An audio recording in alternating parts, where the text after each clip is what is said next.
ನಮಸ್ಕಾರ, ಶುಭ ಸಂಜೆ ಪ್ರೀತಿಯ ವೀಕ್ಷಕರೆಲ್ಲರಿಗೂ ಸಂಕಲ್ಪ ಸುದ್ದಿ ಕಾರ್ಯಕ್ರಮಕ್ಕೆ ಆತ್ಮೀಯ ಪ್ರೀತಿಯ ಸ್ವಾಗತ ಹೇಳ್ತಾ ಇರೋದು ನಾನು Anusha. So first time channel ವೀಕ್ಷಿಸ್ತಿದ್ದೀರಾ ಅಂತಂದರೆ ಈಗಲೇ ನಮ್ಮ ಚಾನಲ್ನ ಸಬ್ಸ್ಕ್ರೈಬ್ ಮಾಡಿ, ನಮ್ಮ ವೀಡಿಯೋಸ್ನ ಲೈಕ್ ಮಾಡಿ. ಏನೋ ಕಾರ್ಯಕ್ರಮದಲ್ಲಿ ನಮ್ಮ ಜೊತೆಲಿದ್ದಾರೆ ಸ್ಪಿರಿಚುವಲ್ ಗುರು ಡಾಕ್ಟರ್ ವಿಷ್ಣುದತ್ತ ಗುರುಜಿಯವರು. ಬನ್ನಿ ಗುರುಗಳನ್ನ ಕಾರ್ಯಕ್ರಮಕ್ಕೆ ಸ್ವಾಗತಿಸೋಣ. ನಮಸ್ತೆ ಗುರುಗಳೇ, ಕಾರ್ಯಕ್ರಮಕ್ಕೆ ಭಕ್ತಿಯ ಸ್ವಾಗತ. ಗುರುಗಳೇ, ಬೆಳಗ್ಗೆ ವಿಡಿಯೋನಲ್ಲಿ ನೀವು ಸಾಕಷ್ಟು ವಿಚಾರಗಳು 27 ನಕ್ಷತ್ರದ ಚಿಹ್ನೆಗಳನ್ನ ತಿಳಿಸ್ಕೊಟ್ಬಿಟ್ರಿ. ಅದ್ರ ಜೊತೆಗೆ 18ನೇ ನಕ್ಷತ್ರನ ನೋಡಿಕೊಂಡು ಆ ಒಂದು ಚಿಹ್ನೆಯನ್ನು ಕೂಡ ನಾವು ಫಾಲೋ ಮಾಡಬೇಕು ಅಂತ ತಿಳಿಸಿದ್ರಿ. ಇದನ್ನು ಕೇಳಿದ್ಮೇಲೆ ನಾನು ಕೂಡ ಅನಲೈಸ್ ಮಾಡ್ತಾ ಇದ್ದೆ, ಯಾಕಂದರೆ ಅಸ್ಟ್ರಾಲಜಿ ಬಗ್ಗೆ ಇಂಟ್ರೆಸ್ಟ್ ಇರೋದ್ರಿಂದ. ನನ್ನ ಕೃತಿಕಾ ನಕ್ಷತ್ರಕ್ಕೆ ಅಲ್ಲಿ ಬರುವಂಥದ್ದು ಪೂರ್ವಾಷಾಢ ನಕ್ಷತ್ರ. ಯೋಚನೆ ಮಾಡಿದಾಗ ನನ್ನ ಲೈಫ್ನಲ್ಲಿ ಕೂಡ ಕೆಲವು ವ್ಯಕ್ತಿಗಳು, ಇಂಪಾರ್ಟೆಂಟ್ ಪರ್ಸನ್ ಅಥವಾ ಹತ್ತಿರ ಇರುವಂಥವ್ರು ಪೂರ್ವಾಷಾಢ ನಕ್ಷತ್ರದವರೇ ಆಗಿದ್ದಾರೆ. ಸೊ ಇದು ಹೆಂಗೆ ಸಾಧ್ಯ? ಈ ವಿಚಾರಗಳಂತೂ ಯಾರೂ ಹೇಳೋದಿಲ್ಲ.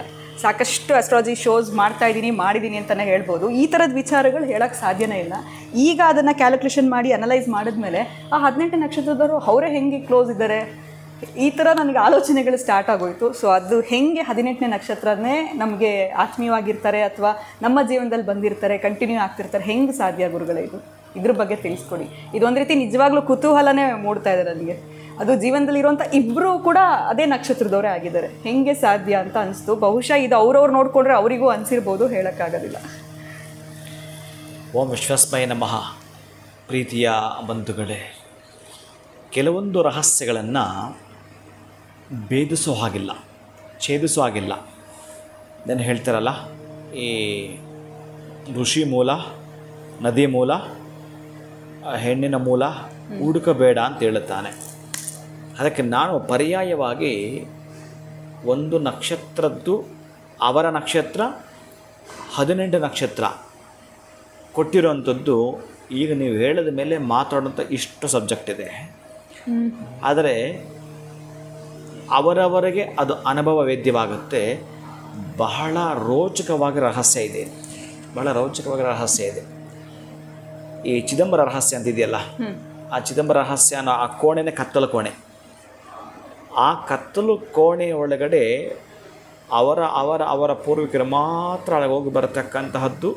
ಶಿವನಿಗೆ ಸ್ಪರ್ಶ ಆದರೆ ಹೀಗಿರುತ್ತೆ, ಮೆತ್ತಿಗೆ ಮುಟ್ಟಿ ನೈವೇದ್ಯ ಇಟ್ಟು ಬರ್ತಕ್ಕ ಇರುತ್ತೆ.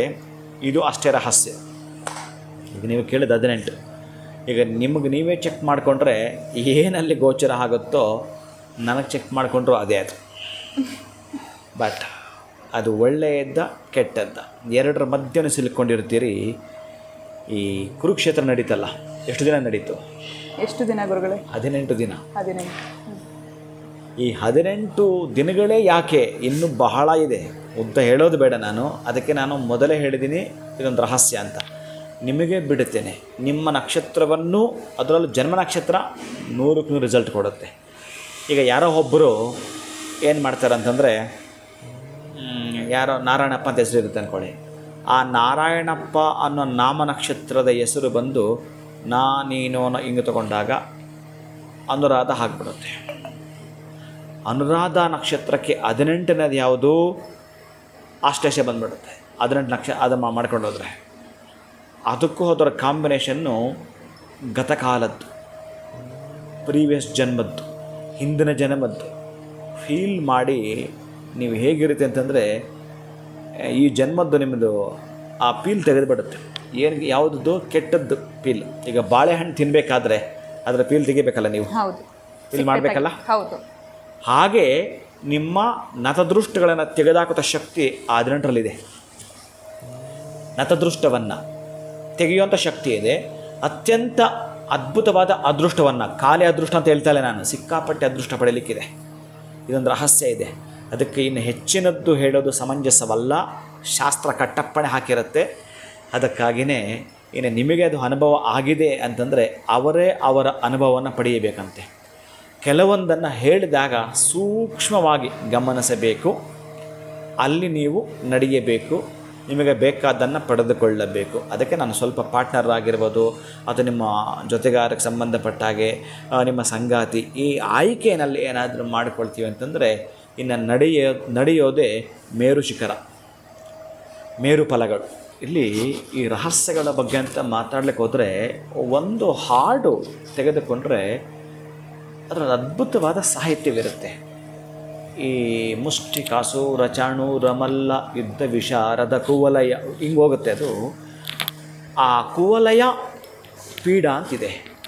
ಆ ಕುವಲಯ ಪೀಡ ಅನ್ನೋ ಆನೆಯನ್ನು ಕೃಷ್ಣ ಸಂಹಾರ ಮಾಡುತ್ತಾನೆ. ಕಂಸ ಇಟ್ಕೊಂಡಿರ್ತಾನೆ ಅದನ್ನೆಲ್ಲ ಕೂಡ. ಆ ಕುವಲಯ ಅಂತಕ್ಕಂತಹದ್ದನ್ನು ಸಂಹಾರ ಮಾಡಬೇಕಾದ್ರೂ ಅದಕ್ಕೆ ನಾನಿಲ್ಲೊಂದು ರಹಸ್ಯಗಳು ಅಂತ ಹೇಳ್ತಾ ಬರೋದು. ಮುಷ್ಟಿಕಾಸೂರ ಚಾಣೂರ ಮಲ್ಲ ಅಂದರೆ ಈ ಚಾಣೂರನನ್ನು ಕೃಷ್ಣ ಸಂಹಾರ ಮಾಡ್ತಾನೆ, ಈ ಮುಷ್ಟಿಕನನ್ನು ಬಲರಾಮ ಸಂಹಾರ ಮಾಡ್ತಾನೆ. ನಿಮಗೆ 18 ಆಯ್ಕೆ ಮಾಡಿಕೊಂಡ್ರೆ ಹೀಗೆ ಆ ದುಷ್ಟರನ್ನು ಸಂಹಾರ ಮಾಡೋ ಶಕ್ತಿ ನಿಮಗೆ ಬಂದುಬಿಡುತ್ತೆ. ಶಿಷ್ಟರನ್ನು ಆಯ್ಕೆ ಮಾಡ್ಕೊಳ್ತಕ್ಕಂತಹ ಆ ಜ್ಞಾನ ನಿಮ್ಮ ಒಳಗಡೆ ಬಂದುಬಿಡುತ್ತೆ ದಿನದ. ಅದಕ್ಕೆ ನಾನು ಕೆಲವೊಬ್ಬರಿಗೆ 3 ಗಂಟೆಗೆ ಎದ್ದೇಳಿ 4 ಗಂಟೆಗೆ ಎದ್ದೇಳಿ ದಯವಿಟ್ಟು ಸೂರ್ಯನ ನೀವು ಎಬ್ಬಿಸಿ ಅಂತಂದರೆ ಕೆಲವೊಂದು ಗೊತ್ತಿಲ್ಲದೆ ಚಮತ್ಕಾರಗಳು ಅತ್ಯಂತ ಅದ್ಭುತವಾಗಿರತಕ್ಕಂಥ ಅವಕಾಶಗಳು ನಿಮಗೆ ಒದಗಿ ಬರುತ್ತವೆ. ಅದೇ ಅವಕಾಶಗಳನ್ನು ಬಳಸಿಕೊಂಡು ನೀವು ಉನ್ನತ ಪರಮೋನ್ನತವಾಗಿರತಕ್ಕಂಥ ಸ್ಥಿತಿಯನ್ನು ನೀವು ತಲುಪಲಿಕ್ಕೆ ಸಾಧ್ಯವಿದೆ. ನಿಮ್ಮ ಆಸೆ ಆಕಾಂಕ್ಷೆಗಳು ಏನು ಹೊತ್ತುಕೊಂಡಿದ್ದೀರೋ ಅದರ ರಹಸ್ಯವನ್ನು ಭೇದಿಸಲಿಕ್ಕೆ ಸಾಧ್ಯವಿದೆ. ಯಾರೂ ಕೂಡ ಇಲ್ಲಿ ಕನಿಷ್ಠ ಅಲ್ಲವೇ ಅಲ್ಲ, ಎಲ್ಲರೂ ಶ್ರೇಷ್ಠರೇ. ನೀವು ಬೇಕು ಅಂತಕ್ಕಂತಹ ಪರಮ ಪವಿತ್ರವಾಗಿರತಕ್ಕಂಥ ಈ ಇಹಲೋಕದಲ್ಲಿ ನೀವು ಹೇಗೆ ಬಂಗಾರದ ಮನೆ ನಿರ್ಮಾಣ ಮಾಡಿಕೊಂಡು ದಿಶಕ್ತಿ ಕೂಡ ನೀವು ಪಡೆದುಕೊಳ್ಳಬಹುದು. ಆದರೆ ಕೆಲವೊಬ್ಬರು ಮಾತಾಡ್ತಾರೆ ನೀವು ಪಡ್ಕೊಂಡಿದ್ದೀರಾ ಅಂತ. ಅದಲ್ವೇ ಇಲ್ಲ, ನನಗೆ ಏನು ಬೇಕು ಅದನ್ನು ಪಡ್ಕೊಂಡಿರ್ತೀನಿ, ಅದು ಬಂಗಾರ. ಹಾಗೆ ಆ 18ನೇ ವ್ಯಕ್ತಿ ಅಲ್ಲಿಗೆ ಕಾರಣನಾಗ್ತಾನೆ. ಇನ್ನು ನಾನು ಹೆಚ್ಚಿಗೆ ಹೇಳೋದು ಯಾಕೋ ಅಷ್ಟು ಸಮಂಜಸವಲ್ಲ, ಬಹಳ ಮುಖ್ಯವಾಗಿರತಕ್ಕಂಥದ್ದು. ನಿಮ್ಮ ಪಾಪ ರಾಶಿ ಯಾವ ಮಟ್ಟಕ್ಕೆ ಬೆಳೆದಿದ್ದರೂ ಅದನ್ನು ಕಡಿತ ಮಾಡುವಂಥ ಕತ್ತಿ ಯಾವುದು ಅಂತಂದರೆ ನಿಮ್ಮ ನಕ್ಷತ್ರದಿಂದ 18 ನಕ್ಷತ್ರ ಆಗಿರುತ್ತೆ. ನನ್ನ ಪ್ರೀತಿಯ ಬಂಧುಗಳೇ, ನಿಜಕ್ಕೂ ಹ್ಯಾಟ್ಸ್ ಆಫ್ ಗುರುಗಳೇ ತಮಗೆ. ನಾನು ಇನ್ನೂ ಕೂಡ ಅದೇ ಶಾಕ್ನಲ್ಲಿದ್ದೆ, ಅದನ್ನೇ ಆಲೋಚನೆ ಮಾಡ್ತಾ ಇದ್ದೆ ಹೆಂಗಿದು ಸಾಧ್ಯ ಆಗುತ್ತೆ ಅಂತ. ಬಟ್ ಆದರೂ ಕೂಡ ಎಷ್ಟೋ ರಹಸ್ಯ ಆದರೂ ಕೂಡ ನಮ್ಮ ಎಲ್ರಿಗೂ ಅನುಕೂಲ ಆಗಲಿ ಅಂತ ನೀವು ಒಂದು ಸ್ವಲ್ಪ ಗುಟ್ಟನ್ನು ನಮಗೆ ಬಿಟ್ಕೊಟ್ಟಿದ್ದೀರಾ. ಇನ್ನು ಅದರ ಒಂದು ಫಲಗಳನ್ನು ನಾವು ಪಡೆದುಕೊಳ್ಬೇಕು ಅಂತಲೇ ಹೇಳ್ಬೋದು. ಧನ್ಯವಾದಗಳು ತಮಗೆ. ನಮಸ್ಕಾರ ಗುರುಗಳೇ. ಹರೇ ಶ್ರೀನಿವಾಸ. ನಕ್ಷತ್ರಗಳ ಬಗ್ಗೆ ನಮಗೆ ಬೆಳಗಿನ ಒಂದು ವಿಡಿಯೋದಲ್ಲಿ ಸಾಕಷ್ಟು ಉಪಯುಕ್ತವಾಗಿರುವಂಥ ವಿಚಾರಗಳು, ಆ ನಕ್ಷತ್ರಕ್ಕೆ ಯಾವೆಲ್ಲ ಚಿಹ್ನೆಗಳು ಬರುತ್ತೆ, 18ನೇ ಒಂದು ನಕ್ಷತ್ರದ ಚಿಹ್ನೆಯನ್ನು ಕೂಡ ನಮ್ಮ ಜೀವನದಲ್ಲಿ ಬಳಸ್ಕೊಳ್ಳೋದ್ರಿಂದ ಯಾವ ರೀತಿಯಾಗಿರುವಂಥ ಸಕ್ಸಸ್ ಆಗುತ್ತೆ ಅನ್ನೋದ್ರ ಬಗ್ಗೆ ತಿಳಿಸಿದ್ರು. ಸೊ ನಿಮ್ಮ ಒಂದು ನಕ್ಷತ್ರದಿಂದ 18ನೇ ನಕ್ಷತ್ರ ಯಾವುದು, ಆ ಒಂದು ಚಿಹ್ನೆಯನ್ನು ಕೂಡ ನೀವು ಬಳಸ್ತಾ ಹೋಗಿ ಇದರ ಒಂದು ಉಪಯುಕ್ತವನ್ನು ನೀವು ಕೂಡ ಪಡೆದುಕೊಳ್ಳಿ ಅಂತ ಹೇಳ್ತಾ ವಿಡಿಯೋನ ಮುಗಿಸುವಂಥ ಸಮಯ ಆಗಿದೆ. ನಮಸ್ಕಾರ.